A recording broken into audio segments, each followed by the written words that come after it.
एक बार प्रेम से बोलिए सरस्वती माता की जय। आज बसंत पंचमी के इस शुभ अवसर पर आप सभी लोगों को हार्दिक बधाई एवं शुभकामनाएं। आप सभी लोगों पर माता सरस्वती की असीम अनुकंपा बनी रहे। आज सरस्वती पूजा यानी 14 फरवरी सन 2024 का दिन है, जो कि बसंत पंचमी है। बसंत पंचमी के दिन सरस्वती जी की पूजा की जाती है, याचना किया जाता है और हम अपने आराध्य देवी माता सरस्वती से उनकी अनुकंपा के लिए अनुग्रहित रहते हैं कि हम और हमारे सभी पढ़ने वाले और पढ़ाने वाले उन सभी लोगों पर माता सरस्वती की कृपा सदैव बनी रहे। यह वीडियो जो है ठीक 14 फरवरी 2024 को शूट हो रहा है। हो सकता है 15 या 16 फरवरी को आपको यह मिल जाए। तो आज के इस वीडियो में मैं बात करने जा रहा हूं त्रिभुज के उन कोणों को ज्ञात करने के बारे में जो आप तो पढ़ चुके हैं, लेकिन अभी कौन कौन सा एंगल बचा हुआ है। तो बात करने से पहले आप जो है कि आपको मैं सरस्वती माता का दर्शन करा दे रहा हूं। जो हमारी संस्था में प्रतिदिन माँ सरस्वती की पूजा याचना होती है, धूप दीप जलाए जाते हैं और उसके बाद पढ़ाई का कार्यक्रम शुरू होता है, क्योंकि बिना सरस्वती के ज्ञान तो होना तय नहीं है। बहुत से लोग नहीं मानते हैं, मैं उनके लिए नहीं कर सकता, लेकिन जो लोग मानते हैं, जिनको आस्था है, विश्वास है, उनको तो मैं यह ज़रूर कहूँगा कि बिना माँ सरस्वती के कुछ होने वाला नहीं है। जब तक ज्ञान नहीं होगा, हमें गुण अवगुण, सत्य असत्य, ऐसी सारी चीज़ों का पता चलने वाला नहीं है।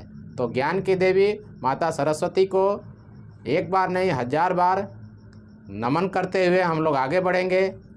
जय माँ सरस्वती। तो चलिए हम कैमरा जो है कि बोर्ड की ओर कर लेते हैं। तो कैमरे को हम ऐसे घुमा दे रहे हैं बोर्ड की ओर। अब देखिए हम लोग जो है कि बोर्ड पर फोकस हो चुका है हमारे कैमरे का, तो हम लोग बोर्ड पे चलेंगे और बोर्ड पे पढ़ेंगे त्रिभुज के उन कोणों के बारे में जो कोण आप अभी तक ज्ञात करना सीखे होंगे, लेकिन उनमें से छूटा है बहुत से कि कौन और कैसे कैसे कोण आएंगे और त्रिभुज में, और कौन से अज्ञात रहेंगे, उन्हें हमें कैसे ज्ञात करना है। तो चलिए आज बात करते हैं। कोई त्रिभुज पहले हम ड्रा कर लें। अब कोई भी त्रिभुज मैंने यहाँ पर ड्रा कर लिया। अब ड्रा करने के बाद, खींचने के बाद, कंस्ट्रक्ट करने के बाद हम वहाँ पर एक और चीज़ देखेंगे कि इस जो नीचे वाली लाइन को ऐसे आगे तक बढ़ा दें। जब बढ़ाएंगे तो बहिष्कोण बनेगा। जी हाँ, वही बहिष्कोण जो आपने पिछले वीडियोज़ में पढ़ा है। आपने क्या किया है, पिछले वीडियोज़ में पढ़ा हुआ है। तो उसी बहिष्कोण के बारे में बात हम लोग करेंगे, ठीक है। अब बहिष्कोण के बारे में चर्चा की गई थी, तो बहिष्कोण के बारे में ये भी बताया गया था कि वह कौन से कोणों के बराबर होते हैं। अब यहाँ पर बात है कि यह जो बहिष्कोण है, अब मान लीजिए यहाँ पे कोण का नाम दे दे 1 2 3 4। तो यहाँ पर बहिष्कोण कौन है? बहिष्कोण है एंगल 4। एंगल 4 जो है वो हमारा बहिष्कोण है। बहिष्कोण का सीधा सा अर्थ है कि बहिष यानी बाहर का कोण। तो यहाँ पे जो आपको दिखाई दे रहा है कि त्रिभुज के अंदर कौन है और बाहर कौन है। तो पहले हमें ये जानना जरूरी है कि बहिष्कोण जो होता है वह क्या होता है, तो हम जान चुके हैं। अब वह किनके बराबर होता है, इनको जान ले, ये तो बताया जा चुका है पिछले वीडियोज में। तो यहाँ पे देख लेते हैं कि जो बहिष्कोण होता है ना त्रिभुज का, तो त्रिभुज के जो अंतः कोण, अंतः संलग्न कोण को छोड़कर शेष दोनों कोण के योग के बराबर होगा। अर्थात कोण 1 और कोण 2 को जोड़ देंगे ना, वह बहिष्कोण के बराबर हो जाता है। हमने बताया था ऐसा क्यों होता है, क्योंकि जब कोण 3 और कोण 4 को जोड़ेंगे ना, तो यह लाइनियर पेयर रेखीय युग्म बन रहा है, इसलिए यह रेखीय युग्म का जो कोण होगा दोनों उनको जोड़ेंगे तो 180 अंश आएगा। अब जब 180 अंश आएगा तो आप ये भी पता लगा सकते हैं और जानते हैं, वीडियोज में देखे हैं कि त्रिभुज के तीनों अंतः कोणों का योग 180 होता है। अब तीनों में 1 2 3 तो है। अब देखिए जब हम एंगल 3 और एंगल 4 को जोड़ेंगे तो कितना आएगा 180। ठीक है, अब एंगल 3 में 1 और 2 को जोड़ेंगे तो 180, अर्थात 1 और 2 किसके बराबर हो गया 4 के।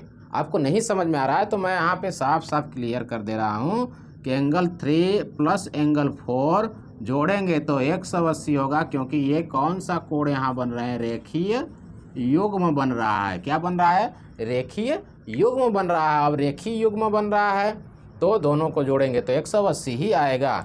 अब देखिए एंगल 1, एंगल 2 एंड एंगल 3 तीनों को जोड़ेंगे तो 180 आएगा, क्योंकि ये त्रिभुज के तीनों अंतः कोण हैं।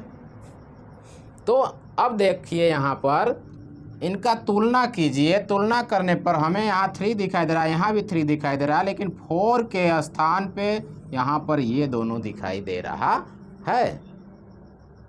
अर्थात कि एंगल 3 में इनको जोड़े चाहे एंगल 3 में 4 को जोड़े तो दोनों की वैल्यू क्या आएगी, सेम, यानी कि दोनों जोड़ने पर 180 आ रहा। तो इसलिए इनके बराबर हुआ ना, तो हम ऐसे लिखेंगे।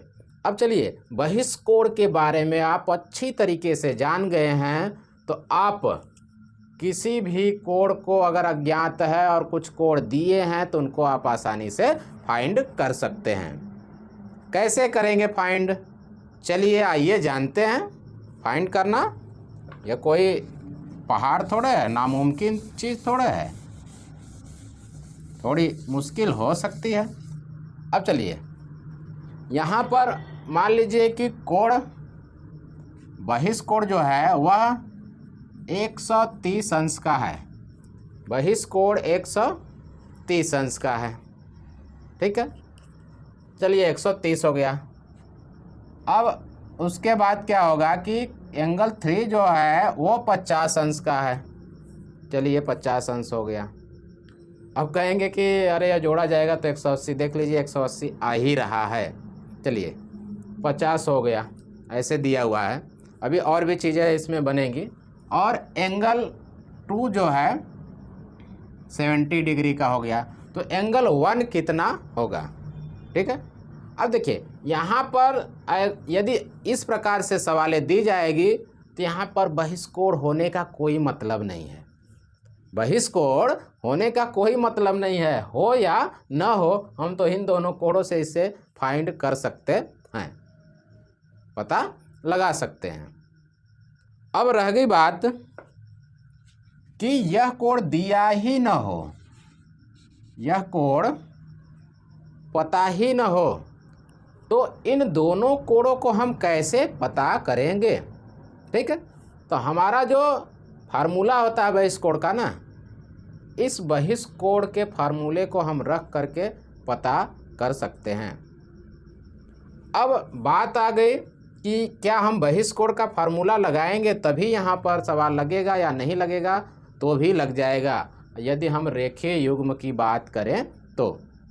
लेकिन हमें निकालना क्या है, कोण 1 को केवल यदि निकालना हो तो हमें एंगल 3 को निकालने की ज़रूरत ही न पड़े और हम बहिष्कोण के द्वारा ही इसे फाइंड कर दे, तो हमें बहिष्कोण वाला फार्मूला याद होना चाहिए। तो अब हम क्या करेंगे कि एंगल 4 के स्थान पे रख देंगे 130 और एंगल 1 के स्थान पे एंगल 1 और एंगल 2 के स्थान पे 70 और इसको। अब देखिए यहाँ पर जब ऐसी स्थिति आती तो हम इनको इधर और इनको उधर भी लिखते हैं। जैसी परिस्थिति आएगी वैसा कार्य करेंगे। अगर ऐसे भी लिखेंगे तो नो प्रॉब्लम, कोई भी प्रॉब्लम होने वाला नहीं है। आप देख सकते हैं कि यहाँ 60 डिग्री बचेगा। अब इसको फिर ऐसे लिख दीजिए, 60 डिग्री आ गया। यदि हम इस रेखीय युग्म की सहायता से कार्य करें तो इसको पता करेंगे, फिर इन तीनों को जोड़ेंगे तो 180 होगा, तब जा कर के हमें कोण ज्ञात होंगे। तो हम कुछ इस प्रकार से दिए हुए कोणों को ज्ञात कर सकते हैं। यदि वे बहिष्कोण हों तो वे बहिष्कोण होंगे तो हम कुछ इस तरीके से फाइंड करेंगे तो त्रिभुज के कोई भी सवाल हो हम उन्हें पता कर सकते हैं। अब इसमें बहुत सी सारी चीज़ें दे देंगी, अनुपात में दे देंगी, समद्विबाहु होंगे, ऐसी सारी चीज़ें होंगी जो आपको पिछले वीडियोज में बताए जा चुके हैं। ऐसे बहुत से सवाल आएंगे जिनको आप कोण के बारे में, कोण कैसे ज्ञात किया जाता है, बहुत सारी सवालें आएंगी जिनमें आपको ज्ञात करना होगा। तो आप अगले वीडियोज़ में आपको मिलेगा। लगातार हमारे यूट्यूब चैनल पे यदि आप बने रहेंगे ना तो आपको नए नए वीडियोज़ मिलते रहेंगे और लगातार वॉच यदि करते रहेंगे तो आपको बहुत ही ज़्यादा लाभ होने वाला है।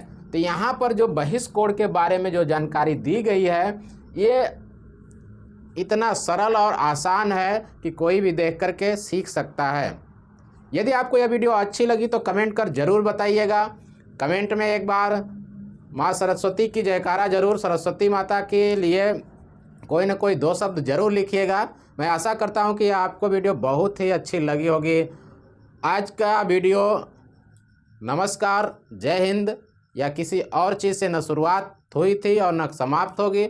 आज केवल फिर से हम चलते हैं माता सरस्वती के चरणों में और वहाँ पे हम लोग अपना शीश नवाएंगे, शीश झुकाएंगे और उनका आशीर्वाद लेंगे और आशीर्वाद लेकर के आज के बसंत पंचमी उत्सव का अपने ऊपर माँ सरस्वती का अनुकंपा बनी रहे, इस आशीर्वाद के साथ वीडियो को संपन्न करते हैं। एक बार पुनः बोलिए, माँ सरस्वती माता की जय।